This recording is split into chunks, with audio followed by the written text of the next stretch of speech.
नमस्कार दोस्तों। मैं हूं आपका दोस्त, आपका होस्ट आर के, और आप देख रहे हैं आर के ट्रेडिंग। तो ट्रेडिंग साइकोलॉजी की एक वीडियो में मैं स्वागत करता हूं आपका। और ट्रेडिंग साइकोलॉजी के बारे में, जैसे कि मैंने हमेशा कहा है कि आपको मार्केट में सक्सेस होने के लिए, सफलता प्राप्त करने के लिए स्ट्रेटेजी का सिर्फ 5% योगदान होता है। आपका 70 to 80% ट्रेडिंग साइकोलॉजी इंपॉर्टेंट होता है, वो ज़्यादा आपका स्ट्रांग होना चाहिए। और बाकी जो 15-20% बचता है वो नॉलेज और स्ट्रेटेजी एकदम लास्ट की चीज़ है, 5%। लेकिन लोग उस 5% को ज़्यादा इंपॉर्टेंस देते हैं, स्ट्रेटेजी के पीछे भागते हैं, ट्रेडिंग साइकोलॉजी को मजबूत करने के बारे में नहीं सोचते। और मैं आपको यहाँ पे उसी साइकोलॉजी की बात बता रहा हूँ, हर वीडियो में समझाता हूँ, हर बार ट्रेडिंग साइकोलॉजी की वीडियो में किसी न किसी माध्यम से समझाने की कोशिश करता हूँ। देखिए, जैसे एक कहानी है, कहानी क्या, मौका, अवसर, है ना, कि आपको अवसर जो मिलता रहता है हमेशा, कभी भी समय जो है, जो अपॉर्चुनिटी है वो दरवाजे पे खटखटा के नहीं बोलेगा कि दरवाजा खेलो खोलो, मैं मौका हूँ, मैं अवसर हूँ। वो ढूंढना पड़ता है, वो निकालना पड़ता है। कभी कभी सामने रहता है, दिखता नहीं है, बस उसको पहचानना पड़ता है ना। बिल्कुल अवसर। और ट्रेडिंग में क्या होता है ना, अवसर ही एक ऐसा चीज है जो आप पूरे दिन बैठे रह जाएंगे ट्रेडिंग टर्मिनल पे, और सिर्फ एक मौका आपको आएगा जब आपके पास में सही ट्रेड करने का, सही डिसीजन लेने का होता है। लेकिन लोग क्या करते हैं कि पूरे दिन जब ट्रेड करने लग जाते हैं, पूरे दिन ट्रेडिंग में अपॉर्चुनिटी ढूंढने लगते हैं, तो वो अपॉर्चुनिटी आपको पूरे दिन नहीं मिलेगा। दिखाएगा, स्क्रीन हमेशा आपको दिखाएगा कि आपके लिए मौका बन रहा है, चार्ट हमेशा आपको दिखाएगा आपके लिए मौका बन रहा है, मार्केट हमेशा आपको दिखाएगा मौका बन रहा है, पर वो एक्चुअली मौका होता नहीं है। देखिए, सामने वाला कभी आपको क्यों बोलेगा कि ये तुम्हारे लिए मौका है, मौका है? वो आपको निकालना पड़ता है, ढूंढना पड़ता है ना मौका है। तो आपको एक ही दो तीर चलाना है, सही से चलाना है। आप ओवर ट्रेड करेंगे तो क्या फायदा, ओवर ट्रेडिंग में तो ब्रोकरेज कट जाता है, और जितने प्रॉफिट बनते हैं उसमें से सारा प्रॉफिट ब्रोकरेज देने में ही चला जाता है। ऊपर से प्रॉफिट काट के अपना अकाउंट से भी कुछ पैसा जाता है, ब्रोकरेज जाता है कि नहीं जाता है। ट्रेडिंग साइकोलॉजी का एक इम्पॉर्टेंट चीज ही यही है कि आप हमेशा कम से कम ट्रेड करें और अपने ट्रेड का इंतजार करें, अपने सेटअप का इंतजार करें, अपने चीजों पर, स्टॉक्स को आने का इंतजार करें, चाहे उसके लिए पूरा दिन क्यों ना बैठना पड़े। जितना लेंदी प्रोसेस होता है, जितना बोरिंग प्रोसेस होगा, आपके सफल होने के चांस उतना ही बढ़ जाएगा। कछुआ की तरह, कछुआ कितना बोरिंग होकर धीरे धीरे चलता है, लेकिन कंटिन्यू चलता है, तभी तो वो जीतता है।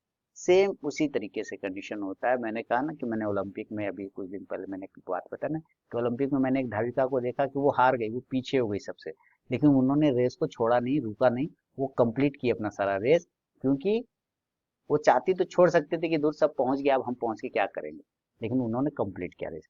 कंप्लीट करना जरूरी होता है, चलते रहना जरूरी होता है। बिल्कुल।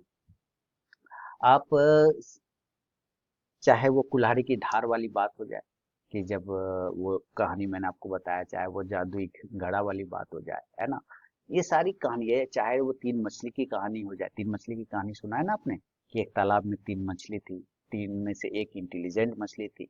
इंटेलिजेंट मछली को फॉलो करती थी दो मछली, है ना, कि भाई वो जो करेगी हम भी जिंदा रहने के लिए वही करेंगे, सरवाइव करने के लिए वही करेंगे। एक बार मछली पकड़ने के लिए एक शिकारी आ गया। उस मछली को पता था कि ये मरा हुआ मछली को नहीं मार लेता है। उसने, मछली ने क्या किया कि छलांग लगाया तालाब से, और शिकारी के पैर के पास जाके गिर गई, और कुछ क्षण के लिए अपना सांस रोक दी। शिकारी ने उठा के देखा, मरी हुई मछली, उसको वापस फेंक दिया। वो मछली अपनी जान बचा के पानी में भाग गई। दोनों मछलियों ने देखा कि बहुत अच्छी बात है, ये तो बहुत आसान तरीका है बचने का। दोनों मछली उछली पानी से, उसके शिकारी के पास जाके गिर गई। बस, उसने अपना सांस को नहीं रोका उन दोनों मछलियों ने। शिकारी ने देखा जिंदा है, उसको डाल दिया अपने डब्बे में, है ना। तो सांस रोकने की जो कला है, कहाँ पे कब सांस रोकना है, कितना देर सांस रोकना है, ये पता करने में, ये सीखने में, ये लर्न करने में सालों गुजर जाते हैं, है ना, सालों गुजर जाते हैं। लोग पूछते हैं कि एक एक पत्र के चित्र, एक बुजुर्ग आदमी था। एक बुजुर्ग आदमी ने एक पेंटर को पूछा, पेंटर बाजार में खड़ा था, पेंटिंग कर रहा था। बोला, भाई मेरे लिए एक चित्र बना दो बढ़िया सा। उस पेंट पे चित्रकार ने उसका एक तस्वीर बना दिया बहुत अच्छा से, और 5 से 10 मिनट में लगा चित्र बनाने में। चित्र देखा तो खुश हो गया, वाह बहुत बढ़िया तस्वीर है। तो बोला कितना हुआ, बोला कि 1000 फ्रैंक, है ना। दूसरा मुद्रा में 1,000 फ्रैंक। बोला अरे यार 5 से 10 मिनट लगा फोटो बनाने में, अरे 1,000 रुपया मांगोगे? बोला जी मालिक, 1,000 फ्रैंक मैं इस तस्वीर की मांग रहा हूँ क्योंकि मैंने सीखने में 30 साल लगाया है। इतनी सुंदर चित्रकारी सीखने में मैंने 30 साल लगाया। तो आपने जो 1,000 फ्रैंक मांगा ना, उस तस्वीर की नहीं बल्कि अपने उस मेहनत का, उस टाइम का, उस एक्यूरेसी का पैसा मांगा। और वो टाइम के साथ आता है ना। कुछ लोग आते के साथ, कुछ किसी ने सोचा होगा, आपने नए नए लोगों को सुना होगा, नौजवान से होगा, अब हम ज्यादा इंतजार नहीं कर सकते, अब हम और वेट नहीं करेंगे, प्रतीक्षा नहीं कर सकते। आजकल के युवा लोग शॉर्टकट ढूंढने में बिजी रहते हैं। आपको ना टाइम लगेगा, है ना, आपको समय लगेगा एक्यूरेसी लाने में। आपको लोग आते हैं अजब सा सवाल पूछते हैं कि आपकी एक्यूरेसी कितनी? अरे मेरी एक्यूरेसी, मेरा तो रिकमेंडेशन बता देता है मेरी एक्यूरेसी कितनी। अभी मैंने टेलीग्राम पे एक सेशन लिया था ना, वहाँ मैं नहीं बल्कि मेरे व्यूअर लोग बोल रहे थे सर आपकी एक्यूरेसी 90% है ना, एबव 90%। तो भाई वो मैं नहीं बोल रहा हूँ, मेरे व्यूअर लोग बोल रहे हैं। तो मेरी एक्यूरेसी की तो बात ही हम नहीं कर रहे। वो एक्यूरेसी अगर आया भी है तो एक लंबे समय के प्रयास, एक लंबे समय के कंटिन्यूशन के बाद आया है। उसको प्राप्त करने में दिन रात मेहनत लगा है, दिन रात तड़पा हूँ, जला हूँ, तब जाके वो एक्यूरेसी आया है ना। और आज लोग लोग आते एक साथ एक्यूरेसी ढूंढने लग जाते अपने में ही। तो भाई नहीं आएगा एक्यूरेसी, 1 महीने में नहीं आएगा, 2 महीने में नहीं आएगा। हो सकता है आप विष्णु के 10वें अवतार हो, आपको हो जाए 1 मिनट में, अलग बात है, लेकिन ऐसा नहीं होगा, है ना। समय लग सकता है, लंबा समय लग सकता है आपको एक्यूरेसी आने में, एक्यूरेट होने में। नीरज चोपड़ा साहब गोल्ड थे ना, गोल्ड जीते थे ना पिछले ओलंपिक में, टोक्यो वाले में गोल्ड। इस बार सिल्वर जीते। तो क्या, हाँ, उससे गोल्ड जीतने की तो उम्मीद थी सबको, लेकिन नहीं जीते ना। अरशद नदीम साहब जो पाकिस्तान के थे, देखिए भले ही दुश्मन देश के हैं, लेकिन भाई एक खिलाड़ी के तौर पे प्रशंसा तो करना ही चाहिए ना। तो अपना व्यक्तिगत तो सबसे लंबा जेवलिन उन्होंने फेंका ही फेंका, लेकिन उन्होंने वर्ल्ड रिकॉर्ड भी तोड़ा और बनाया भी। तो देखिए वो बंदा उस समय न तो सेकंड आया ना थर्ड आया, कुछ भी नहीं आया, कुछ भी नहीं आया था टोक्यो में, लेकिन इस बार वर्ल्ड रिकॉर्ड के साथ गोल्ड लाया। कैसे? मेहनत करता रहा, एक्यूरेसी लाता रहा अपने में, है ना, फेंकता रहा भाला अपने में। इसमें हम लोग चोपड़ा साहब का ये नहीं कह, चोपड़ा साहब तो हमारे लीजेंड है, नीरज चोपड़ा साहब, है ना, लगातार 2 ओलंपिक में मेडल जीतने वाले भारतीय बन गए। लेकिन उस नदीम जी का भी तो सोचिए कि भाई कितना मेहनत उन्होंने किया होगा, जो जीरो से यहाँ तक पहुंच गए।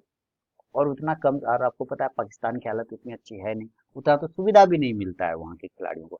फिर भी वो अपने दम पे वहां गोल्ड लाए, वर्ल्ड रिकॉर्ड के साथ लाए। तो ये जो एक्यूरेसी, उनसे पूछिएगा ना, एक दिन में आया क्या, 1 महीने में आया क्या, 10 दिन में आया क्या, 1 साल में आया क्या? नहीं, सालों की मेहनत है, बरसों की मेहनत है, तपस्या उनका। तब जाके वो इतना एक्यूरेट भाला फेंक पाए, जेवलिन थ्रो फेंक पाए वर्ल्ड रिकॉर्ड के साथ, है कि नहीं। तो एक खिलाड़ी के तौर पे तो तारीफ होना चाहिए, भले ही वो दुश्मन देश के हो, लेकिन खिलाड़ी के तौर पे हम भारतीय लोग हैं, हम लोग तो हर अच्छी चीजों की तारीफ करते हैं। हमारे में तो वो ईगो वाली बात ही नहीं है कि दुश्मन है तो चलो उसका जो है ये कर दे। दुश्मन है तो बॉर्डर पे लड़ेंगे ना सीना तान, कोई दिक्कत नहीं, लेकिन अगर खिलाड़ी है तो खिलाड़ी के तौर पे उनका सम्मान भी तो होना चाहिए। एक अच्छी चीज है कि ना। उन्होंने हमारे नीरज चोपड़ा जी को हरा दिया, लीजेंड को हरा दिया, तो ये और भी जो बात हो जाती है बढ़ के। तो उनसे ये सीखने की भाई कि कितना मेहनत उन्होंने किया होगा जीरो से यहाँ तक आने में, ये भी तो समझिए। और तब जाके वो एक्यूरेसी के साथ 2 बार भाला फेंका उन्होंने, मैंने देखा मैच, 2 बार फेंका 91, एक 92.97 मीटर, और एक ने फेंका, एक बार फेंका 91 पॉइंट समथिंग, यानी कि दो दो बार 91 से ऊपर का ही फेंका। और इसमें 4 बार तो फॉल हो गया था, फॉल था ना, 3 बार शायद फॉल हो गया, पहला वाला फॉल ही हो गया था, फिर भी वो जीते गोल्ड। तो सोचिए आप कि कितना मेहनत किया होगा उस बंदे ने, कितना मेहनत किया होगा। और आप हाथ में लेते के साथ भाला बोलेंगे कि मैं जो हूँ अब एक्यूरेसी फेंक दूंगा एकदम से फर्स्ट टाइम में, नहीं हो पाएगा। 10 मीटर भी नहीं जाएगा, नहीं जाएगा, है ना। तो आप वहां 100 मीटर फेंक दिया, लो 90 मीटर फेंक दिया।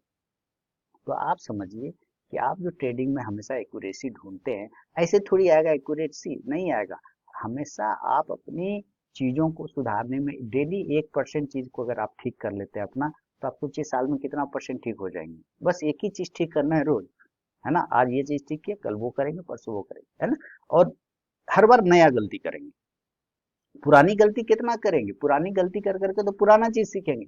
हर बार नया गलती करेंगे तो नया चीज सीखेंगे ना। सेम गलती कभी नहीं करना है, रिपीट नहीं करना है गलती को, बल्कि हर बार करना है तो नया गलती करना है, तभी आप एक्यूरेसी पे अपना ध्यान केंद्रित कर पाएंगे, ऐसा मेरा मानना है।